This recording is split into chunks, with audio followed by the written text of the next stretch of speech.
Y el Salmo 42, versículo 5 dice: ¿por qué te abates, oh alma mía, y te turbas dentro de mí? Espera en Dios, porque aún he de alabarle, salvación mía y Dios mío. Amén. Padre, en esta mañana yo te pido sabiduría para hablar tu palabra a tu pueblo, Señor. Que sea una palabra fresca, que ayude al pueblo, Señor, y le levante, le afirme en la fe. En el nombre de Jesús, amén y amén. ¿Cómo levantarse cuando se siente decaído? Es el título de la palabra. ¿Cómo levantarse cuando se siente decaído? ¿Alguna vez se ha sentido usted decaído? Las emociones juegan un papel crucial en la vida espiritual.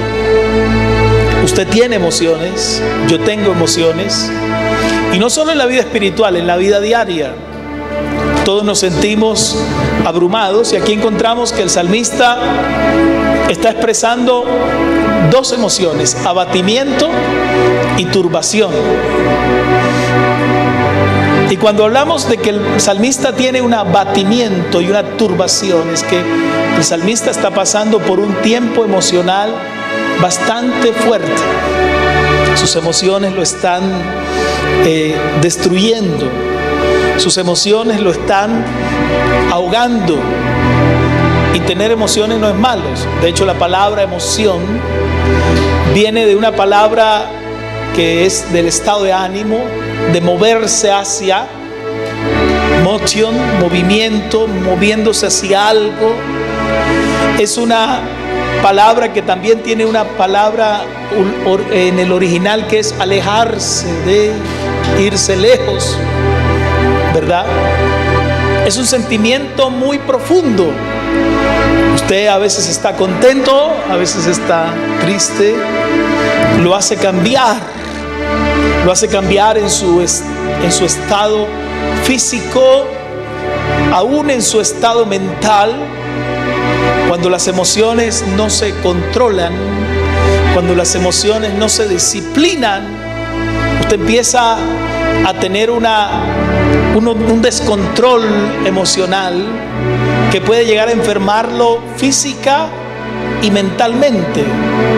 Está comprobado que hay una epidemia, una pandemia, como la quiera llamar, en Colombia, de las enfermedades mentales. La gente que se ha alejado de Dios tiene problemas mentales: esquizofrenia, paranoia, de diferentes tipos que se van acumulando en la mente.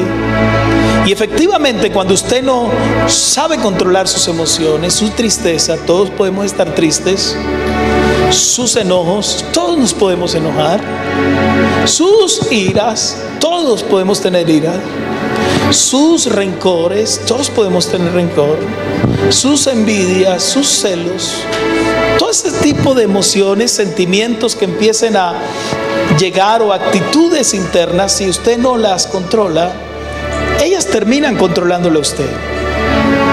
Y escuche, los hombres de Dios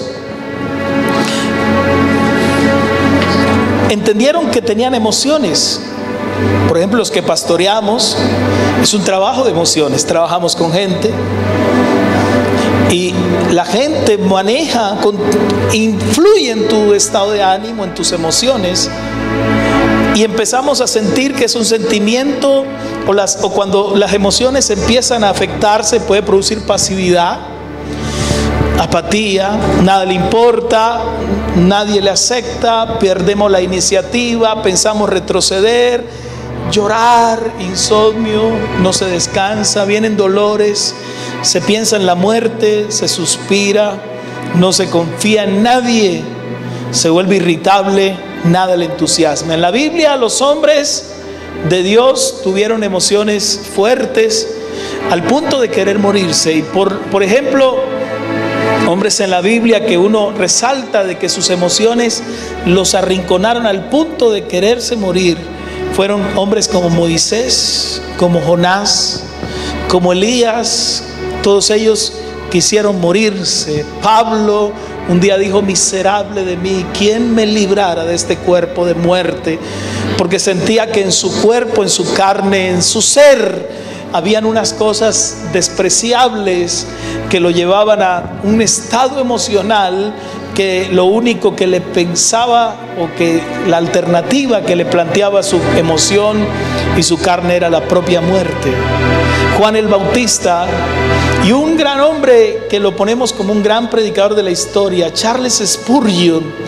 Ustedes pensarían, estos hombres de la historia, grandes hombres de la historia que usted conoció, que ha oído, Charles Finney, Hudson Taylor, William Carey, hombres que hicieron grandes hazañas. La misma fundadora de esta misión, la pastora Amy Semple McPherson, Catherine Kuhlman, hombres que produjeron avivamientos y grandes movimientos espirituales, tuvieron problemas con sus emociones. Charles Spurgeon escribió algo en uno de sus libros, dijo: me siento estos días como que el gran perro negro me tiene entre sus fauces, describiendo su estado emocional. Sentía que sus emociones eran como un perro negro que lo mordía y lo tenía entre sus dientes.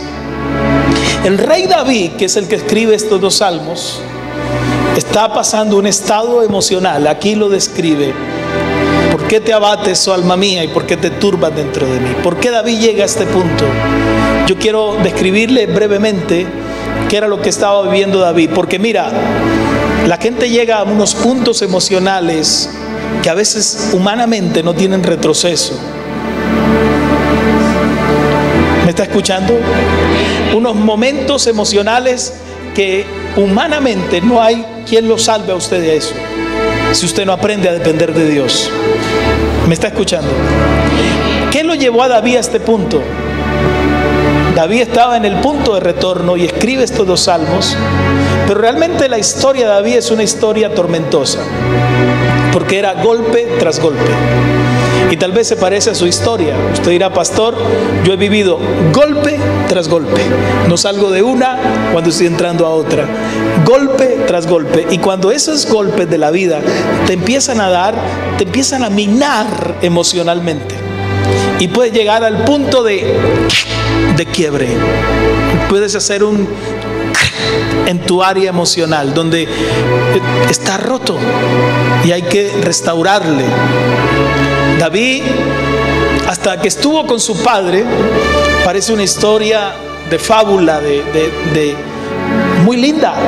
Pero cuando David sale, David llega al trono, hay un inicio de su tragedia.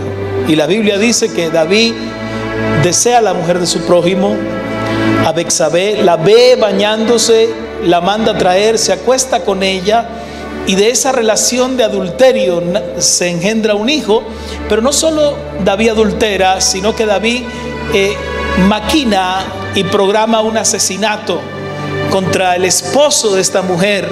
Entonces asesina, miente, adultera. Y desde la base de la desobediencia viene toda una historia de dolor y de conflicto para David. Escúcheme algo, a veces tenemos que ser conscientes que hay cosas que vivimos como consecuencia de nuestra desobediencia. ¿Me está escuchando? Y que cuando andamos en desobediencia, la desobediencia golpea todas las áreas de nuestra vida y empieza a dañar nuestra vida emocional. La Biblia dice que Betsabé queda en embarazo, el niño nace, pero el niño enferma, y David llora. Es un niño producto de su adulterio. Ayuna, clama a Dios para que Dios salve ese bebé que nace de una relación adúltera. Pero escúcheme, el niño no se cura, el niño se muere.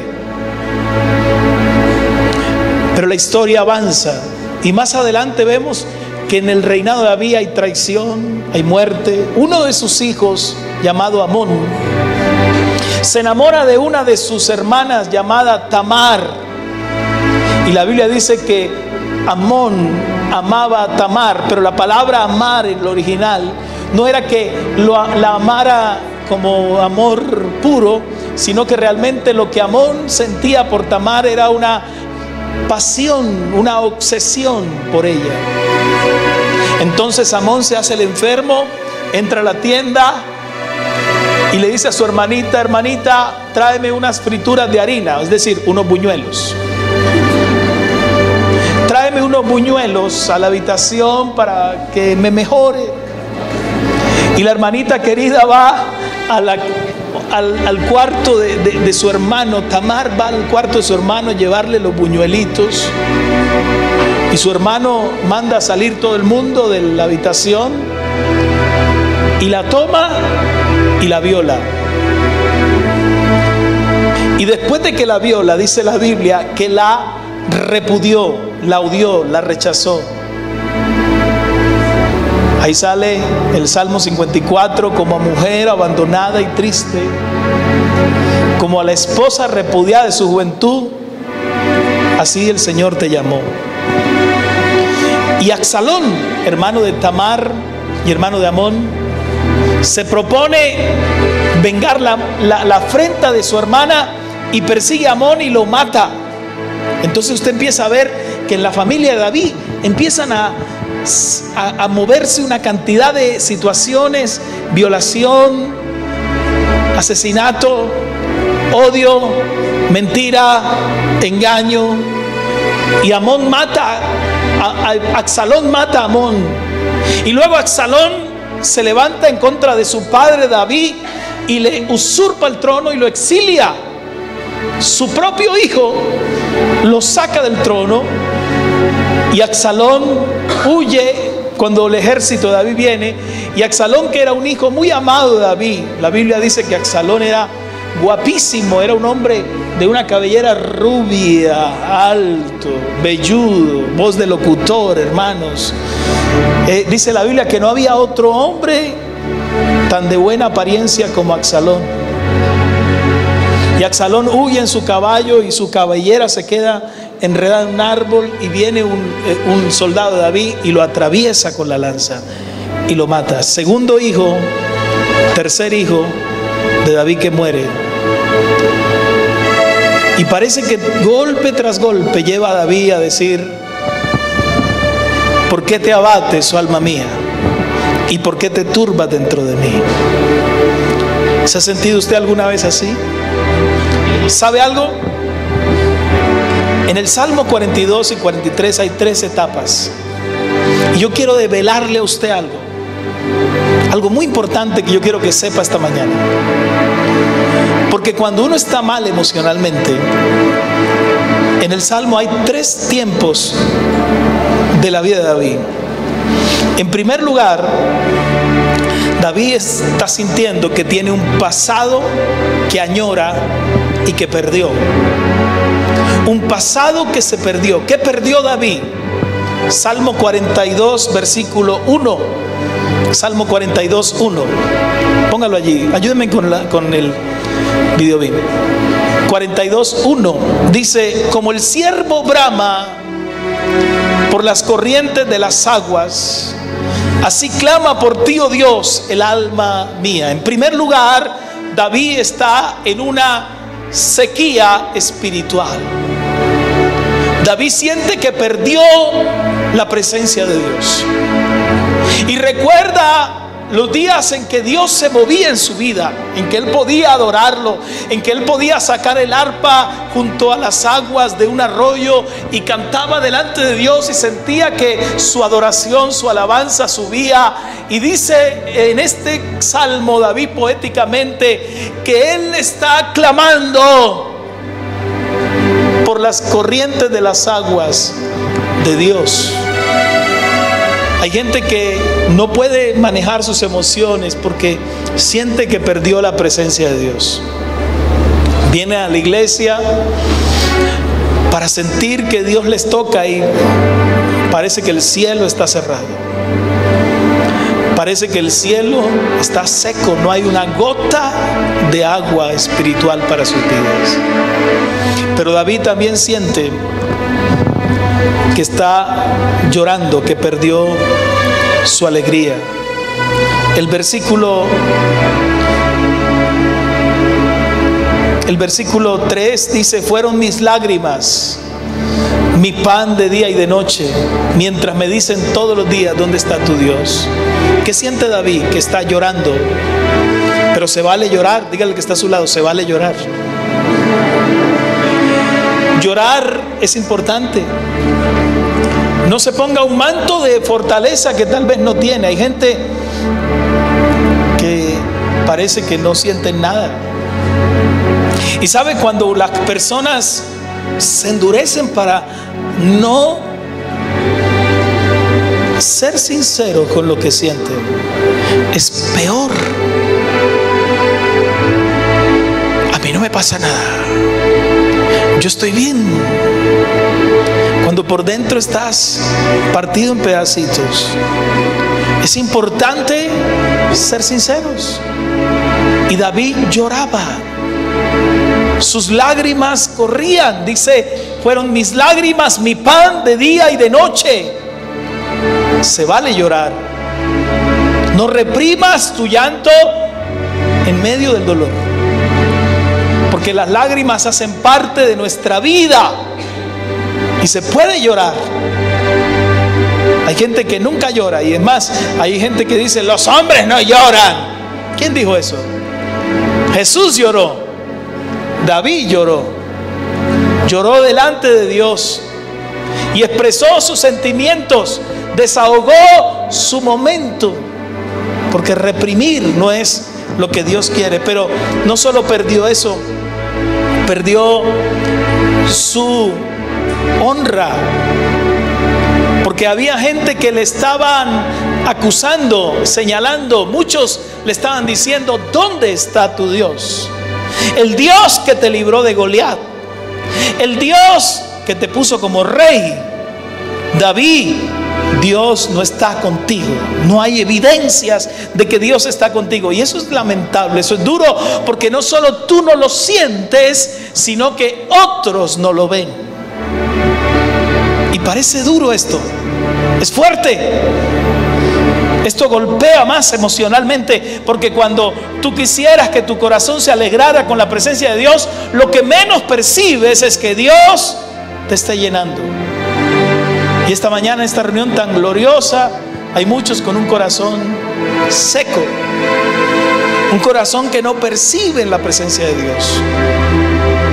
¿Por qué? Porque hay un estado de ánimo que no te deja fluir, porque tus emociones te han controlado al punto que han puesto una barrera entre tú y Dios. Y escuche, David tenía gente que le señalaba, pero David también recuerda que perdió su tiempo de adoración. Versículo 4, póngalo allí por favor. Dice, me acuerdo de estas cosas. ¿De qué se acordaba David? Se acordaba de lo que tuvo y ya no lo tiene.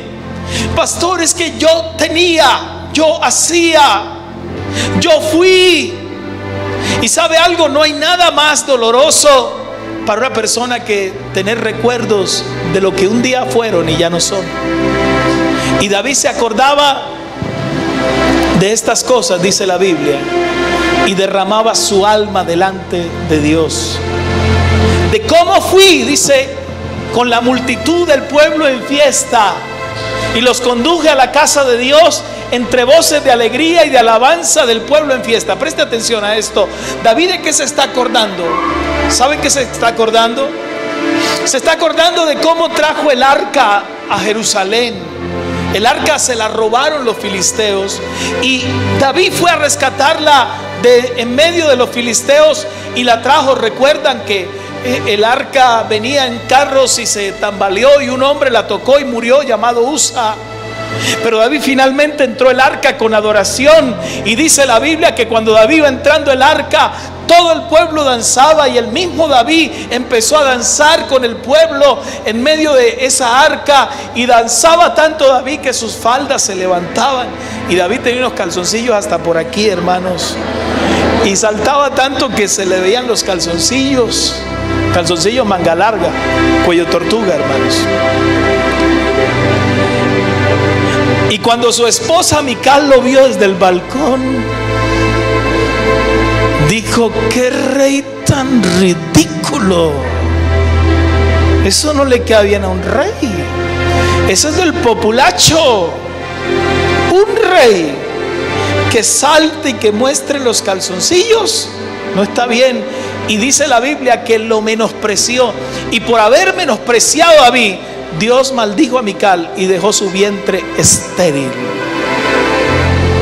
Pero David se acordaba de esa etapa de su vida donde llevaba al pueblo a la presencia de Dios, y cuando recordaba eso se sentía mal. Pero David también recordaba un presente, o tenía un presente, un pasado perdido y un presente turbulento. Porque cuando su pasado fue bueno, pero su presente es duro, es difícil. Y en los versículos, el versículo 5 es la carne de la hamburguesa. Esta es la pregunta clave, pero la respuesta más contundente. El versículo 6 dice: Dios mío, mi alma está abatida en mí. Me acordé por tanto de ti desde la tierra, ¿de dónde? Y desde los hermonitas, desde el monte Mizar. ¿Sabe qué está diciendo David? Que él está viviendo un tiempo difícil, pero que está acordando de él, y poéticamente hace alusión al Jordán, al río Jordán. La palabra Jordán significa el que desciende, el que baja. Y geográficamente el Jordán nace en el monte Mizar. El monte Mizar es un monte que está a 3.000 metros de altura, y el Jordán nace más o menos a 540 metros de altura, y empieza a bajar por el monte Mizar y a descender, y llega al valle y sigue descendiendo unos 600 kilómetros, sigue por el valle y baja hasta el Mar Muerto. Llega al Mar Muerto. El Mar Muerto está a unos 342 metros debajo del nivel, 392 metros debajo del nivel del mar. Entonces, cuando los judíos pensaban en el Jordán, pensaban en que el Jordán era símbolo de alguien que descendía y que bajaba y bajaba. Y podríamos decir que David está diciendo: yo estoy viviendo un Jordán en mi vida, mis emociones y sentimientos están descendiendo al punto de llegar a la muerte. Como el Jordán llegaba al Mar Muerto, así estoy sintiendo que tus corrientes, tus olas me están matando, Señor, me estoy muriendo. Versículo 43 dice, versículo 7 dice: un abismo llama a otro abismo. ¿Qué está diciendo aquí el salmista? Una situación trae a otra y parece que no hay salida. Un abismo es algo tenebroso, es algo oscuro, misterioso, es algo que indica que no hay salida. Y el salmista decía: mi presente es como un problema tras otro, llama a un abismo, a otro abismo, y tus olas y tus cascadas están sobre mí. Porque el salmista entendía que todo eso que estaba viviendo, Dios lo estaba permitiendo. Ahora escúcheme esto, no se distraigan, miren para acá, no se distraigan. ¿Qué es lo que estamos viviendo hoy actualmente? La enfermedad del siglo XXI es la depresión. Hoy se habla mucho de la depresión. ¿Cómo está? Deprimido. Tengo la depre. Y parece que los médicos ayudan con esto. Y cuando uno escucha que la gente se está deprimiendo, yo me pregunto: ¿será que eso puede tocar a un creyente? Y yo quiero hacerle un llamado y ponerlo a usted como su pastor en alerta. Porque escuche algo. Cuando uno escucha de esto y del índice de suicidio que hoy hay, es terrible. Cuando se suicidó Robert Williams, me llamó un amigo de allá de Los Ángeles. Aquel pastor tiene un amigo en Los Ángeles, hermano, está ascendiendo ya. Y escúcheme, y yo le digo, mira, ¿qué pasa con eso? Usted vive allá donde están esos hombres con toda la fama, la fortuna. Y él me dijo, le voy a explicar a usted. Aquí en Los Ángeles hay un espíritu de muerte terrible. Y el índice de suicidio en esta región de California, en California, es fuerte. Él me decía, aquí a la iglesia viene una familia donde varios miembros se han suicidado, porque el suicidio se convierte como en una maldición que empieza a tocar la familia. Y él dice, hay algo común en los que se suicidan de esa familia: dejan una nota, una cartica antes de morir.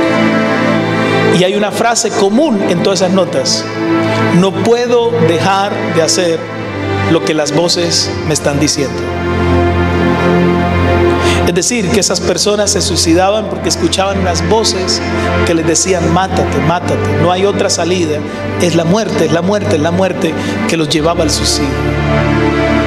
Hoy los médicos o la ciencia médica ha querido decir que el homosexual es un enfermo, que sus hormonas, que sus andrógenos, sus estrógenos están desequilibrados. Entonces lo tratan de explicar el homosexualismo como una enfermedad. Ahora también la depresión lo catalogan como una enfermedad. Yo le voy a decir algo: es posible que uno se pueda enfermar, es posible que usted se pueda descompensar físicamente, eso es verdad. Pero yo le quiero decir algo: cualquier situación, sea física o emocional, jamás lo puede enterrar a usted en el hueco profundo de la tristeza.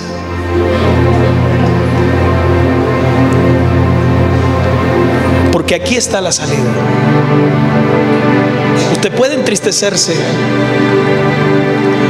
pero cuando usted lee la Biblia encuentra que David dice, ¿por qué te abates, oh alma mía? ¿Y por qué te turbas dentro de mí? Está diciendo que se está hundiendo en un hueco de abatimiento y de turbación.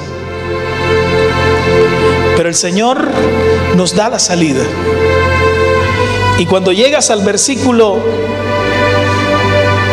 11, por favor, del capítulo 42, porque la respuesta está en el capítulo 40, en el Salmo 43.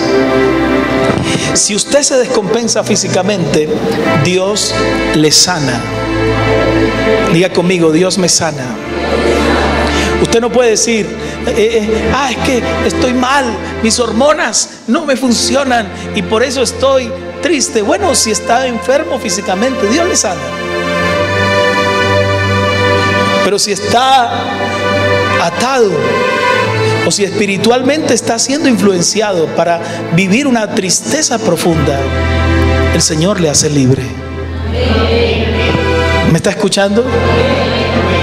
Pero no me diga que usted va a morir con una enfermedad como esa y que ese tipo de enfermedad lo tienen que destruir o llevar a usted.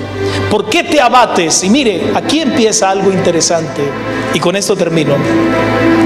Porque el salmista se para frente a su dolor, frente a su tristeza y se hace la pregunta, ¿por qué?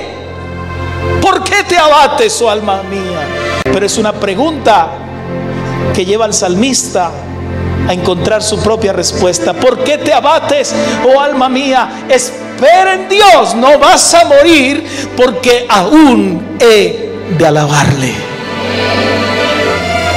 ¿Sabe por qué la gente se entristece? Le voy a decir cuál es el centro de la tristeza de los hombres. Prepárese para esto que el Señor me dijo que Dios me dio a mí a raíz de este salmo. Cuando la gente está deprimida es porque la gente es egocéntrica. ¿Me está escuchando? Porque el centro eres tú. Porque tú eres el único que crees que tienes dolor y que existes. Pero escúcheme, el salmista deja de ser el centro y siente que el centro no es él, sino que el centro es Dios y que él necesita alabarlo. Porque cuando lo alabe, Cuando lo alabe, cuando lo alabe, cuando lo alabe, su alma estará saciada. No es con la subestimación, pobrecito, que salga de eso, mire, dele la medicina. Eso no lo va a sanar cuando usted se sobe la cabeza, sino cuando usted se levante en el poder de Dios y digas: no tengo por qué estar así, porque Dios es el centro de mi vida. Y si estoy enfermo, Él me va a sanar. Si estoy decaído, Él me va a levantar. Yo estuve en el médico hace unos meses atrás, y dentro de la consulta me preguntó: ¿y usted ha estado estresado así? Le digo: pues sí, el estrés normal. Bueno, le voy a mandar unas pastillitas. Y cuando llego a la casa, eran unos antidepresivos. Yo me tomé uno, nombre de Jesús, me lo tomé. Y me acosté esa noche y dormí, hermanos. Siempre duermo, pero esa noche sentí que dormí profundamente. Y al otro día miré esto y dije: yo no necesito esto. Siempre he dormido bien. Hay luchas, hay pruebas, hay cargas, pero no tengo problemas ni con el sueño ni con la comida, hermanos. Se me nota así, ¿o no? Yo puedo dormir. Y de comer también, por supuesto. Pero ahora por todo te van a mandar de antidepresivos. ¿Cómo está? Deprimido, deprimido. Y muchos están consintiendo ese demonio. Muchos están consintiendo ese espíritu en sus vidas. Muchos lo están, le hicieron una cama en sus vidas y le dijeron: quédate a vivir con nosotros. Y escuche algo, eso no se tiene que aceptar. Hay que tomar una posición frente a esto. Y la posición es la que el salmista dijo: ¿Cómo tengo que actuar? Espera en Dios, porque aún he de alabarle, salvación mía y Dios mío. Y el versículo 43 dice, el versículo 2, 43, capítulo 43, verso 2 dice: porque tú eres el Dios de mí. Hijo, 43, verso 2, 43, porque tú eres el Dios de mi fortaleza, porque me has desechado. ¿Por qué andaré enlutado por la opresión de mis enemigos? Usted no tiene que andar enlutado. Diga al que está a su lado: quítese el luto, por favor. Yo un día me puse una camisa color ratón y un pantalón color ratón, y me quedé mirando y dije: parezco un ratón. Alégrese. Diga al que está a su lado: alégrese, por favor. Versículo 3: envía tu luz y tu verdad, estas me guiarán y me conducirán a tu monte santo y a tus moradas. ¿Dónde está la respuesta para salir de esto? La presencia de Dios. Versículo 4. Aquí hay otra actitud en el salmista: entraré al altar de Dios. ¿Al Dios de qué? ¿Cuántos están alegres? Saque eso de su casa. ¿Cómo está en su casa? ¿Hay algún depresivo? Reprenda eso. Métase al cuarto de esa persona y reprenda eso. Repréndalo, repréndalo, repréndalo. No acepte ese espíritu en su casa. Abra las cortinas, prenda las luces, que llegue la luz del Señor sobre todo, y que toda oscuridad espiritual ilumine nuestras vidas. Porque cuando uno está, o cuando las personas están en ese hueco de dolor o de tristeza, todo es oscuro, todo es confuso. Nadie te saca de allí, solo el Señor. Dios enviará su luz y su verdad, y lo podrás alabar con alegría. Y termina con el versículo 5: ¿por qué te abates, oh alma mía? ¿Y por qué te turbas dentro de mí? Espera en Dios, porque aún he de alabarle, salvación mía y Dios mío. Amén. Yo no sé cómo has vivido estos días, Pero te voy a pedir un favor. Nunca permitas que tus emociones te controlen. Hay gente que sus emociones le dicen qué decir y afectan a otros. Hay gente que sus emociones lo paran de su actividad de la vida. Hay gente que sus emociones lo detienen en su avance, en crecimiento espiritual. No, sus emociones no le pueden controlar. A usted y a mí nos rigen la palabra de Dios. ¿Cuántos alaban al Rey? Pónganse en pie, por favor.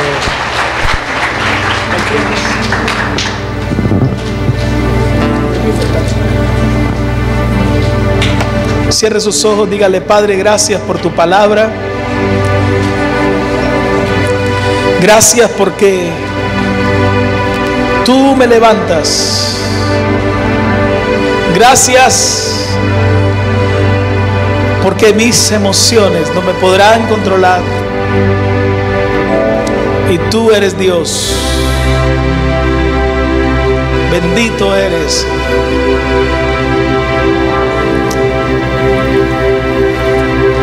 Gracias, Señor. Gracias. Porque en esta mañana sanas al que se ha sentido triste. Porque esta mañana liberas el que se ha sentido en un hueco de oscuridad. Envía tu luz y tu verdad, Señor. Y estas nos conducirán al lugar santo, al Dios de mi alegría y de mi gozo.